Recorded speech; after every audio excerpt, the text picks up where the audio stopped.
Hello my scholars, welcome to my school channel. So right now we'll be tackling the JAMB question for the subject Literature in English year 2017. Please don't go anywhere, stay with us because we'll be right back.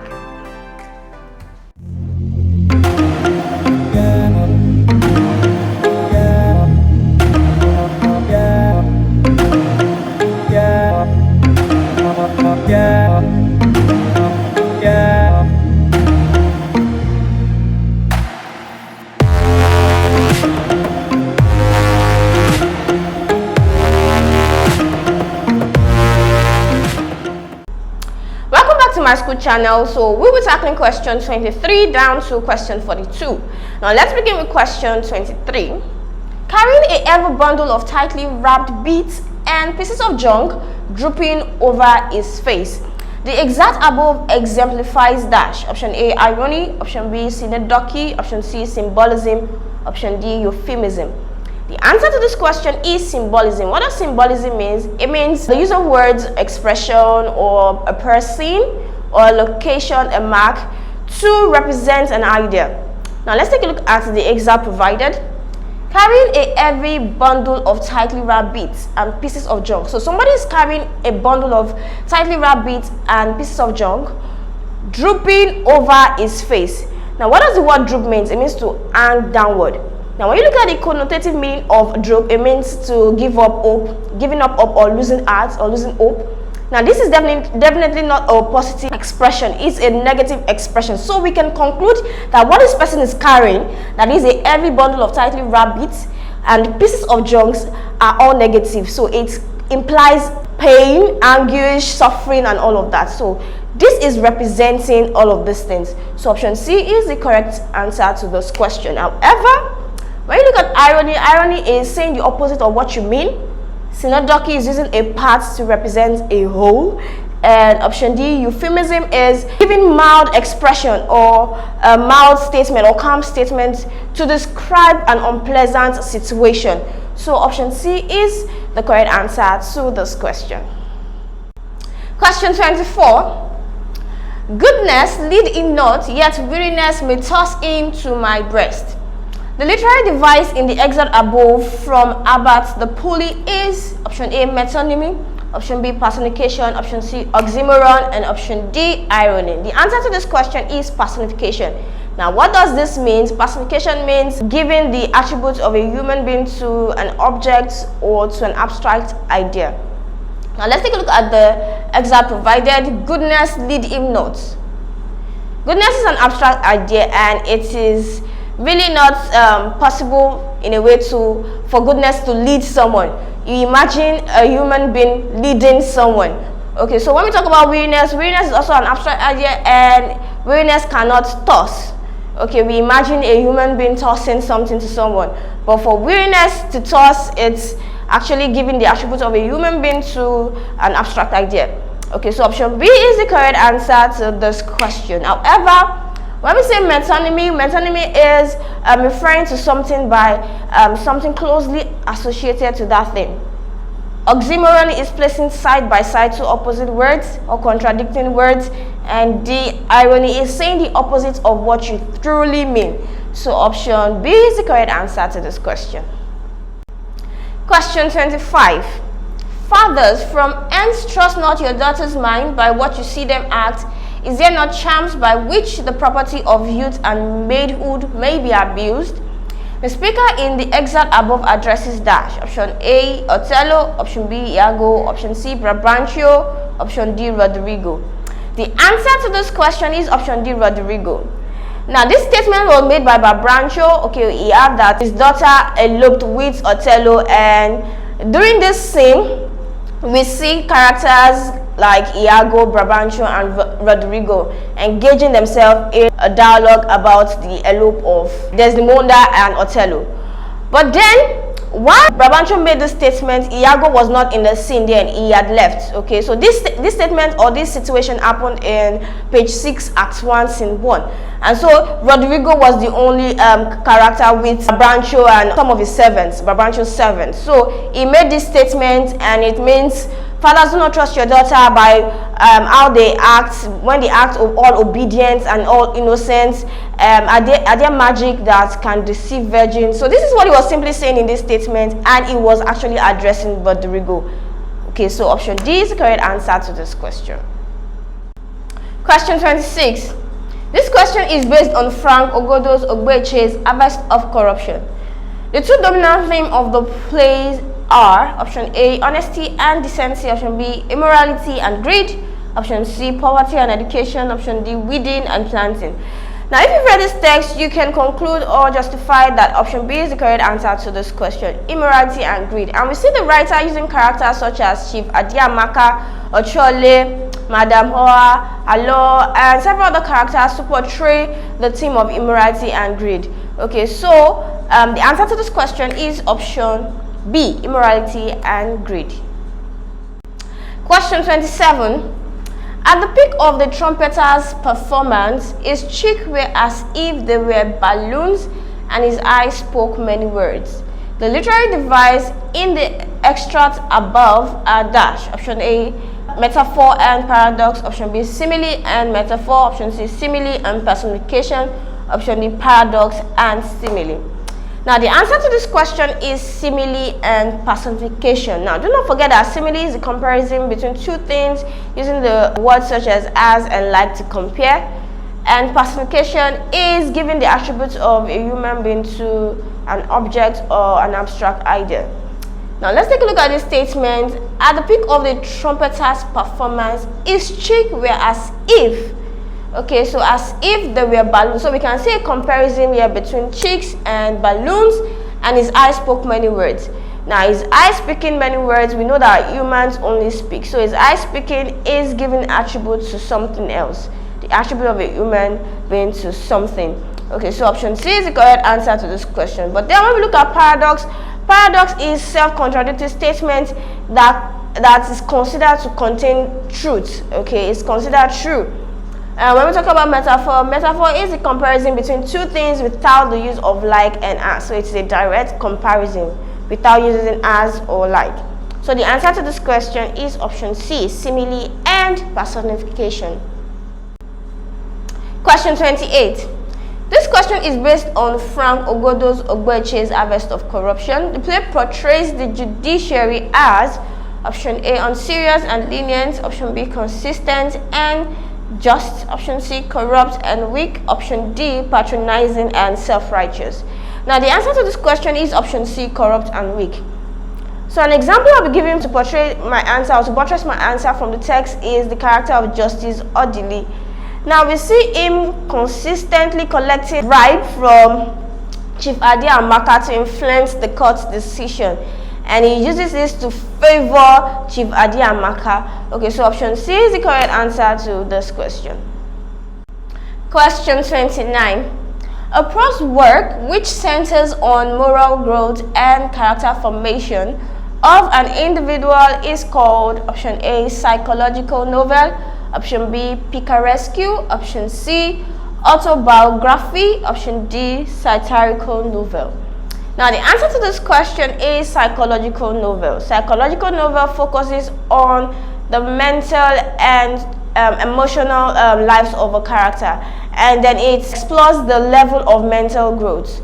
So option A is the correct answer to this question. However, picaresque is the adventure of an appealing hero or a character who has a bit of negative personality. Option C, autobiography, is the story of a person written by that person, or the account of one's life written by that same person. Satirical is a novel that criticizes something. So option A is the correct answer to this question. Do not forget to take practice questions with our simulated JAMB CBT past questions. All you need to do is you click on the link in the description below. It takes you to the Myschool website. There you can have access to download Myschool mobile app for your Android phones, or you could download Myschool software for your computers and laptops. Please go ahead and download and start practicing now. Moving on to question 30. This question is based on Amadako's Faceless. The narrative style adopted in the novel is option A, second person, option B, third person, option C, interior monologue, option D, first person. The answer to this question is third person. Okay, what is third person? Or it's sometimes called omniscience. Now, it means all-knowing. This is when the narrator knows everything about the characters involved in the story. Okay, you see pronouns such as she, he used by the narrator. Okay, so the answer to the question is option B. Okay, I believe you're enjoying this content. If so, do not forget to hit the like button, click on the subscribe button, and tap on the bell notification to get informed as soon as we release the next videos. Question 31. How wonderful it is that nobody need wait a single moment before starting to improve the world. And a frank diary of a young girl. The writer of the passage above is option A, assertive, option B, retrogressive, option C, optimistic, option D, antagonistic. Now, the answer to this question is assertive. When we say assertive, assertive is self-confident, assured. Okay, when we look at this statement, we interpret it as this: a person who sees something bad happening and nobody is doing anything to change it. Okay, so this statement is assertive. There's an assurance in this statement. It is forceful. There's self-confidence in this statement. So all of this defines assertiveness or assertive. But then when we look at optimistic, optimistic comes with hope. Okay, hope that something positive will be the outcome. Okay, so the answer to this question, however, is option A, assertive. Question 32. An example of a narrative poem is dash. Option A, elegy, option B, epic, option C, dirge, option D, sonnet. The answer to this question is option B, epic. Epic narrates the adventure of a legendary figure or a heroic figure. Okay, when we talk about elegy, elegy is used to reflect serious situations, usually for to lament for the dead. However, dirge is a lamentation for the dead, but expresses grief and mourning. Option D, sonnet. Sonnet is a poem of 14 lines. So therefore, option B, epic, is the correct answer to this question. Question 33. Our third jailer made little of me. He was one of the many struggled in order to feed their families, but seemed to be very much controlled by the other two. Elechi Amadi, Sunset in Biafra. Now, the speaker's attitude towards the jailer in the passage above is that of option A, admiration, option B, condemnation, option C, spite, option D, respect. Now, when you read these excerpts or these statements carefully, you see that the speaker is somewhat malicious, trying to speak ill against the jailer. Okay, so the answer to this question is spite. Spite is to want to hurt somebody or annoy someone. Okay, and it also contains malice or to be malicious. Okay, but when we talk about condemnation, is to condemn or criticize someone. So the answer to this question is option C, spite. Question 34. A literary device wherein the author places a person, concept, idea, or theme parallel to one another is dash. Option A, allusion, option B, juxtaposition, option C, symbolism, option D, memo. Now, the answer to this question is juxtaposition, which is placing side by side two elements. When we talk about allusion, allusion is an indirect reference. Symbolism is using something, a mark, to represent an idea. Memo is an account of the experience or the personal experience of an author. So the answer to this question is juxtaposition, option B. Question 35. I can stand well enough and I can speak well enough. The excerpt above exemplifies dash. Option A, synodal, which does not exist. Option B, euphemism. Option C, repetition. Option D, irony. The answer to this question is repetition. Now, what has been repeated?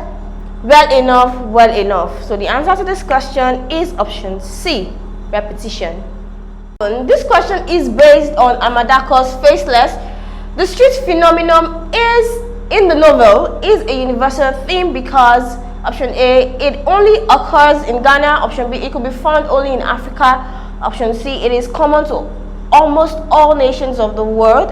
Option D, the novel is read in all parts of the world. Now, the answer to this question is option C, it is common to almost all nations of the world. So if you say it occurs in Ghana or is found only in Africa, there's a restriction, so it's not termed universal. So it is termed universal because this is a phenomenon that happens or that occurs everywhere in all nations or in everywhere in the world. So option C is the correct answer to this question. Other questions you would like to ask? Well, you can go ahead and ask your questions by using the link in the description below. Click on this link, it takes you to the Myschool website. There you can ask as many questions as possible and solutions will be provided to you within a short period of time. This question is based on William Shakespeare's Othello. According to the highest estimates, how many ships in the Turkish fleet were said to head for the island of Cyprus? Option A, 107, option B, 230, option C, 200, option D, 140.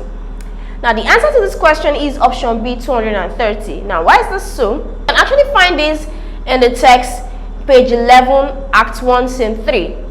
Now in this scene in particular, we see three persons. They were all officials having a conversation about the inconsistency in the number of Turkish fleets inscribed in their reports. And the first person is the first senator, who discloses that he had 107 numbers of Turkish fleets inscribed in his own report. Then the Duke had 140 and the second senator had 200 in his report. So they were arguing and talking about the confusion this was causing. And shortly, a messenger rushes in to inform them that the Turkish fleet sailed to Rhodes to be joined with other fleets. Now when asked how many more, he said 30.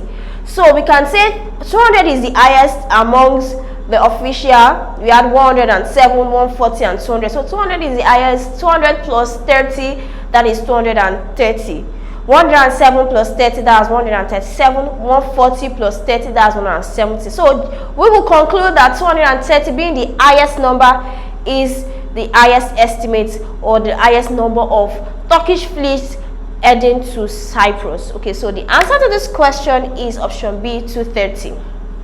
Do you have better solutions, explanation, or steps to any of this question? If so, please feel free to use the comment section below, indicate the question as well as the solutions you would like to share. Tennyson's Crossing the Bar is dash. Option A, a celebration of life. Option B, an appreciation of nature. Option C, a demystification of death. Option D, a celebration of the final passage. Now the answer to this question is option C, a demystification of death. Now what is demystify? Demystify is to make something clearer and easier to understand. Now this poem, Crossing the Bar, it confronts us with the reality of death and tells us instead of being scared of death, we should embrace it as a mere transition into a different life, a kind of different and better life. So option C is the correct answer to this question. This question is based on Faceless by Amadako. What is the reason that caused Odale's mother to send her away from home? Option A, she chose to go to the street. Option B, her mother remarried. Option C, she steals her mother's things. Option D, she wants to poison her boyfriend. Now the answer to this question is her mother remarried, and we can find this in page 103 of this very text. Now in this text we learned that Fofo is a close friend to Odale, and she discloses the main reason why Odale's mother sent Odale away from the house. And this is not because she steals things as accused by her mother, but because her mother remarried. Okay, so option B is the correct answer to this question. Question 40. Dash in literature is the sequential arrangement of events in a creative work. Option A, cast. Option B, summary. Option C, flow. Option D, plot. Now the answer to this question is plot. Plot is referred to as the sequential arrangement, or sometimes called the chronological arrangement of events or actions in a literary work or in a creative work. Okay, so that the answer to the question is D, plot. Question 41. This question is based on Frank Ogodo Ogbeche's Harvest of Corruption. Who impregnated Alo? Option A, the commissioner. Option B, Chief Haladu. Option C, Justice Odili. Option D, Inspector Inaku. Now the answer to this question is option B, Chief Haladu, and we can find this in scene 4, page 58 of this text. Option B, therefore, is the correct answer to this question. Question 42. This question is based on Bayo Adebowale's Lonely Days. Yaremi's main job is option A, selling cassava, option B, harvesting cassava, option C, dyeing taffeta clothes, option D, sewing taffeta's clothes. Now the answer to this question is option C. So you can find this in page 5 of this text, and we learned that Yaremi's main job was dyeing taffeta clothes in Indigo Solutions. So option C is the correct answer to this question. We've come to the end of this wonderful segment, and I believe you enjoyed every bit of it. Please do not forget to hit the like button, click on the subscribe button, and tap on the bell notification to get informed as soon as we release the next videos.